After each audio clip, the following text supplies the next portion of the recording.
Hello everyone and welcome back. I'm the Tilted Crown Gourmet. We're going to be making fruit tarts, and they're the most amazing fruit tarts that you're probably going to have. The heavenly custard that's on the inside, just to die for, as it's made with real vanilla bean. The shells are just done to perfection. They're going to be crispy golden brown and just completely well formed, because I'm going to show you how to use tart rings. The fruit is going to be topped with an apricot apple brandy glaze, which is just going to add that little bit of sparkle that's needed. So let's get some prep done and let's get cooking. Let's start with our amazing pastry cream, as you need to chill it, so we need to do it first or even the day before. If you do it the day before, it will make your day of event really easy. Start by splitting your vanilla bean lengthwise and scrape out all of that amazing flavor and place it into your saucepan with your milk. I also add the vanilla bean pod because that just adds additional flavor. Heat over a medium heat until it starts to simmer. Then take it off the heat and set it aside. Next, we'll work on our egg yolks. Take 6 egg yolks along with your sugar and a pinch of salt and whisk. You will continue to whisk until it's light and lemony in color. At this point, we're going to sift in our cornstarch, and you got it, you're going to continue to whisk. We want to whisk it until everything is incorporated. Now, to temper this mixture, add half a cup of your milk mixture and drizzle it in. As you guessed it, you're going to whisk, whisk, whisk.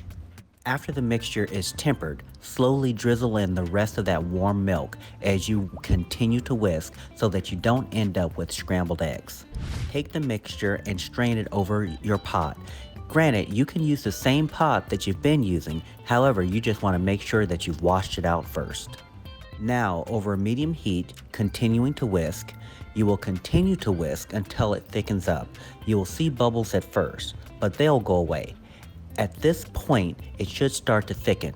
Make sure that you're continually whisking so that everything cooks evenly and so that you end up with no lumps. Once it's nice and thick, take it off the heat and transfer it to a glass bowl. Cover the bowl with plastic wrap so that the film is touching the custard. That way, the custard does not develop a skin. Now place this into the refrigerator for at least an hour or overnight. For our pastry shells, to our stand mixer, add your room temperature unsalted butter, your confectioner's sugar, salt, vanilla extract or vanilla bean paste, and whip until it becomes a paste. Then we can add our egg yolks. They can all be added at once. Just make sure that you're scraping down your bowl. You want to make sure that everything is homogeneous. Now that is done, we want to add our flour and beat for approximately 40 seconds. You want to make sure that it becomes a bit of a shaggy dough. Our next step, we're going to be lightly flouring our parchment paper. However, I would strongly recommend, before you roll out your dough, get one of these. These are absolutely amazing. I actually bought this for my mother. I've got it on Amazon. No, it's not being sponsored, but I did get this on Amazon. What's great about it, it has these little bumpers. So your dough has to be rolled out to a specified 3 millimeters or 1/8 of an inch. And this does it right every time. Lightly flour some parchment paper and place your dough onto it, dividing it into about 3 batches to make it more manageable. This will be rolled out to 3 millimeters or 1/8 of an inch thick. Once it's rolled out, place onto a baking sheet and place into the refrigerator for about 30 minutes to an hour. If you do it the day before, wrap it in plastic wrap so that it doesn't dry out. Now with the chilled dough, lift the paper off and lightly flour the top. Put the paper back on and flip it over, removing the paper from the other side, but don't flour. This gives you a nice surface so that you can remove your pastry from your parchment paper as it warms up. I recommend these baking rings. They are super easy to use. Just press down in the dough and look at the base will just stay there. How that stays in there. That's not going to go anywhere. So this is how you make your base. So I'm going to make the base for all of my tarts first, and then we're going to come back and do all the sides. To add the wall, just take your ruler and cut out a strip. Place it onto the ring and gently press around the edges to secure everything together, as well as slightly press the pastry into the holes of the ring as it helps prevent them from sagging when they're baking. Cut off any pastry that extends above the ring. Another pro tip for making the perfect tart shells is a mesh mat. See, you can kind of see through it, but these are amazing because they allow steam to escape and allow warm air to come through the bottom. Hence, the tart shells cook a little bit more evenly. So, pro tip, get a mesh mat.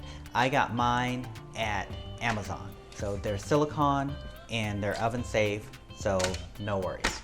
Our tart shells are now coming out of the freezer and they are nice and solid. Place your silicone mat onto your baking sheet and your frozen pastry shells onto your silicone mat. Place them into your preheated oven that's been preheated to 320 degrees Fahrenheit or 160 degrees Celsius for approximately 12 to 15 minutes. But you're going to want to check back after about 2 minutes because you want to see if they're starting to sag. If they are, just kind of push it up, push it into the little holes around the side, put it back in, you'll be just fine. One of the wonderful things about these molds is it looks just like from the bakery. This beautiful, beautiful tart shell. To get ready for assembly, let's start by getting our apricot glaze ready. First, let's take our apricot preserve, water, and brandy and place it into a small bowl. We will heat that in the microwave until it's warm. Once warm, whisk it. Then we'll strain it into another bowl as there will be some apricot pieces in it. And now it's perfect for brushing onto our fruit tarts and it smells amazing. The last thing before assembly is to get our chilled pastry cream ready. Remove it from the refrigerator and remove the film and whisk the pastry cream so that it is pipeable. You want to smooth things out, and the reason why you want to use cool pastry cream is if you use warm pastry cream and pipe that into your shells, your tart shells, it will actually make the tart shells soggy. For assembly, start by piping a layer of your custard into your tart shells. Now let's place our fruit, such as preserved peaches, strawberries, kiwi slices, blackberries, etc. You can arrange them in any pattern you want, using whatever fruit you want, even utilizing the same fruit if you so choose.